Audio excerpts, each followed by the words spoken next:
Detective Marshall Kane had always believed the world bent around the golden glint of his badge, a small metal sun he carried on his chest like a divine seal. In Fairmont County, people didn't whisper his name. They swallowed it, eyes shifting away, voices dropping to thin threads of respect or fear.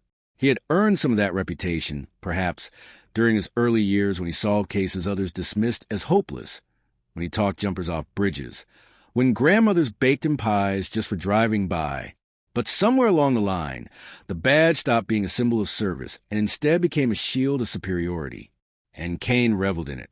He bullied his subordinates, coerced confessions when the evidence was weak, wrote tickets or tore them up depending on who greased his palm, and collected favors like trophies.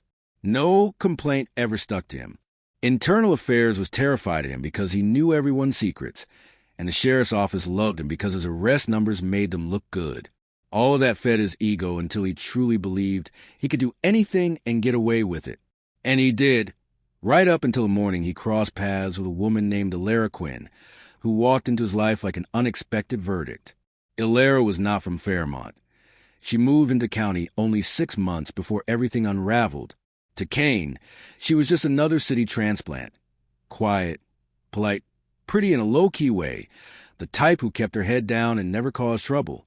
He noticed her only because trouble seemed to follow her, or perhaps because he had started looking for trouble to justify the hollow power he craved. It began with a parking citation.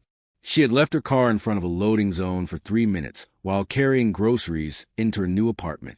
Kane saw her, issued the ticket before she even returned, and then, annoyed by her calm expression when she accepted it, added another for obstruction of pedestrian access. She didn't argue. She simply nodded, paid the fine, and went on with her day. That non-reaction irritated him. People were supposed to fear him. His badge was supposed to mean something. When she didn't shrink before it, he wrote her off as arrogant. But in truth, she had simply learned long ago not to waste energy resisting petty authority. 2 weeks later, he saw her again at a cafe near the courthouse. She sat alone by the window, reading a thick law book with sticky notes sprouting like colorful wings from the edges. He frowned. He recognized the text, Criminal Procedure, Advanced Litigation Techniques, because he had seen public defenders lug it around before. She didn't look like a lawyer. She looked like a schoolteacher or a grad student or maybe a writer, someone harmless. He watched her longer than he meant to, feeling irritated that she seemed untouched by the world he controlled. So when she got up and left, he scribbled down her plate number again and began checking her name through department databases.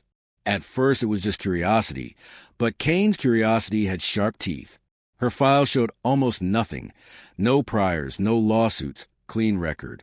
That should have been enough, but he dug deeper, and what he found, or rather, what he didn't find, made him uneasy.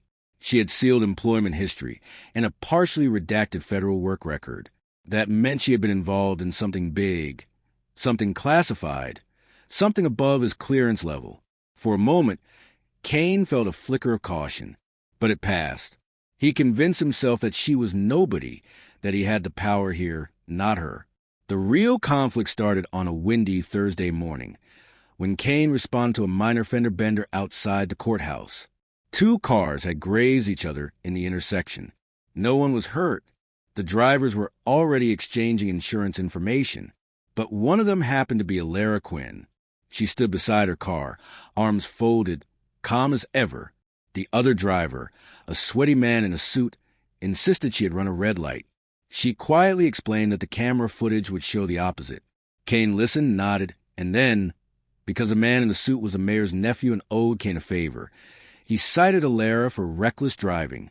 She didn't argue that time either, but she looked at him with an expression he had never seen from her before, an expression not of anger but of recognition, as if she were filing something carefully in her mind. Kane felt a faint chill, but pushed it aside. A week later, he received an official notice that the citation had been challenged in court. That was nothing new. People contested tickets all the time. But when he read the plaintiff's legal argument, his mouth went dry. It wasn't written like a civilian complaint. It read like a surgical legal dismantling of his misconduct, citing procedural violations, misuse of discretion, lack of probable cause, and even alleging selective enforcement. Each accusation was backed by case law, so precise and damning that Kane felt heat creeping up his neck. He reread the document 4 times. Then he saw the signature at the bottom. Elara Quinn, ESQ. She was a lawyer.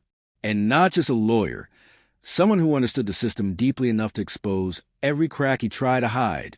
He cursed under his breath and threw the papers across the room. But Kane was not the type to back down. He believed the badge made him untouchable. He showed up in court ready to intimidate, ready to smirk and flex the authority he had always relied on. The courtroom was small, sunlight slanting across the wooden benches, dust hanging in the beams like suspended truth.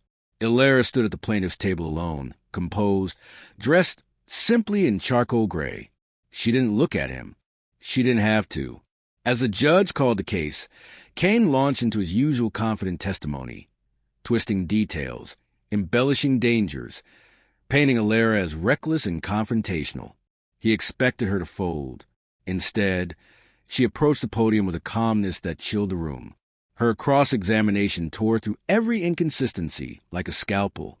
"Detective Kane," she said steadily, "you claim the light was red when I entered the intersection.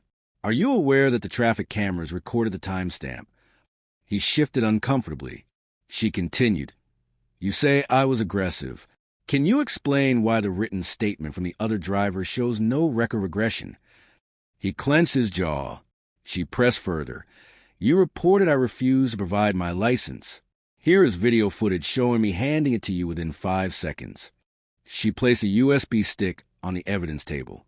The judge raised his eyebrows. Kane stammered. The gallery murmured. It was the first time in his career that someone had forced him to defend his actions with undeniable proof. And he was losing. The court dismissed the citation with prejudice. That should have been the end of it.